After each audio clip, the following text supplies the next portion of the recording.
Okay, well, that's just going to be political. But I'd like us to stick with our topic, which is achieving MDGs.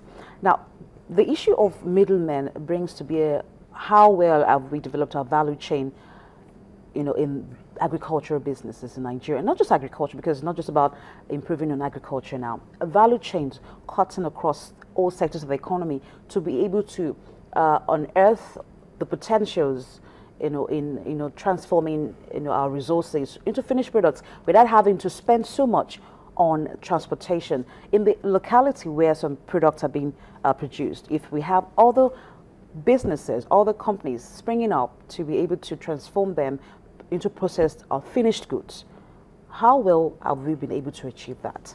Well, I think the federal government are currently thinking of, I think about 4 zones or 6 zones they want to set up cassava processing plants, I think also rice milling plants within the 6 geopolitical zones. But I think they need to go beyond that. I know Ebonyi state government is in the process. I mean, what I'm saying, and these are not political, these are pure facts. Anybody who has done well, we should give the person credit, so it's encourage development in this country. I know Ebonyi state government actually in the process of setting up rice milling factories within some localities in their state. And basically what they want to do is that at those centers, communities around those communities can actually, those centers can actually produce their rice, bring them for parboiling, the husking, the stoning, and proper bagging. And that will increase the values that the rural areas are enjoying. But you also need to support that with road infrastructure. If they lack complete road infrastructure, they cannot move their goods around. The federal government is doing silos around the country, and the silos are supposed to be storage facilities for excess production. But you need to go to those rural areas and take those products from them, and buy those products at commercial rates and not at prices that are completely below the market, and take them to the silos and store them until, one of the greatest challenges the rural areas have is the loss of agricultural products because of lack of storage. So if you look at, because agricultural products in Nigeria are seasonal, maize production takes place within certain seasons, and any maize that is not stored properly will be eaten up by weavers and all these pests. So the rural communities need, 1, infrastructure to take their goods to the market. 2, they need a market support in the form of an off-taker, somebody who takes their products when they have surplus production and stores them in national silos. And then those silos could be released, a product from those silos could be released to the market when there is shortage. There's quite a lot to talk about, Johnson, I must say. But let's look at the issue of achieving decent employment for women, men, and young people. How would you rate Nigeria? That's, you're talking of gender equality. It's not just equality, but having to create employment opportunities for women, for young men, and for young people. Yes, that comes under the goal of gender equality. In the case of Nigeria, because there are 2 aspects here, there are actually about 3 objectives in that goal of gender equality. And one is that there's no discrimination between the sexes in terms of educational enrollment. In terms of, if you look at the southern part of the country, there's almost no discrimination between the female and the male gender in terms of educational enrollment. But you still have a lot of that in the north. I know the federal government is trying to set up some schools, special schools for female children in the north. But the key thing is that you have to look at the disparity between what you have in the north, or the core north, and what you have in the south. In terms of in the south has achieved almost parity. For every 10 boys that are enrolled, there are about 9 girls are enrolled in the south. Okay, but you don't have the same proportion in the north. So we still need to work towards improving that. But in terms of employment, also in the southern part of the country, there's almost no discrimination. I mean, if there is, it's not obvious between the sexes in terms of employment. You could actually have some slowdown in terms of career progression among the females.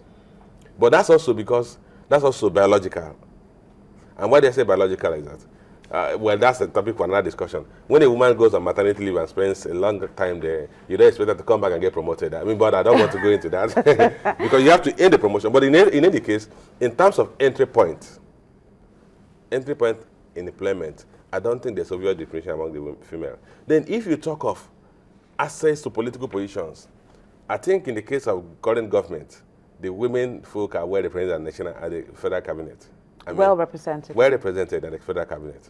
And you also see improvement in the number of female legislators. But like I said, in terms of discrimination, I think in the southern part of the country, the rate of discrimination is almost not obvious if it does exist. I mean, they can't rule it out completely. All right, but let's move on to the issue of education. By 2015, all children can complete full course of primary schooling, both for girls and boys. What is our level of development in terms of achieving a universal primary education for all our children? Well, let's look at the statistics, what the statistics say. Nigerian Bureau of Statistics says that at the end of 2012, that net enrollment in primary education, primary schools was 71%. Of that 71% national average, the urban areas accounted for about 89% or thereabouts, and the rural areas are still in the 60% category. So if you look at it, and also there's another report that says that we have about 80% literacy level among the youths, that at least 80% of Nigerians in their youths can read and write. In what region? In the north, south? That's global, that's nationwide. Okay. But there's a major difference when you come to the regions again. So the challenge you have with some of these achievement of these objectives is that they not seem to be lagging behind, particularly as we're having issues of insecurity in the northeast, and that may even worsen the situation. If you look at, we talk of that Nigeria has about 10 million school-age children that are not in school. That 10 million school-age children are not in school and mostly not. But that does not mean the government is not doing anything. There's an emergency education system the federal government is championing to encourage children who are roaming the streets to have some form of formal education. But we are not there. Would there be improvement if you compare where we were, and because as far back as 2003, our youth literacy level was about 66-67%, but we're now talking about 80%. But given that we are seeing some improvement, the key thing is that the Millennium Objective is that we should have all school-age children to have access to primary education by 2015. I don't see how we can achieve that. Today, Nigeria and Pakistan have the largest number of school-age children are not in school, but that is in terms of number, not necessarily in terms of proportion. But we're making progress, and the challenge you have is that there has to be the federal government has to continue to intervene in the northern part of the country to address the gap between the level of education attainment in the south and the north. Because today, you still have to contend with the issue of a lot of children who should be in school that are not in school in the northern part of the country. In the south, like I said, you've seen a lot of improvement, particularly in the urban areas. Hardly do you see children that should be of school age that are not in school. But there's also another factor you have to consider, the quality of that education. In some instances, the quality of primary education is very weak, although we are seeing some gradual improvement. But you need to address the issue of access to education and quality of education, so as to be sure that you don't have just people going to school for the sake of going to school without achieving any learning.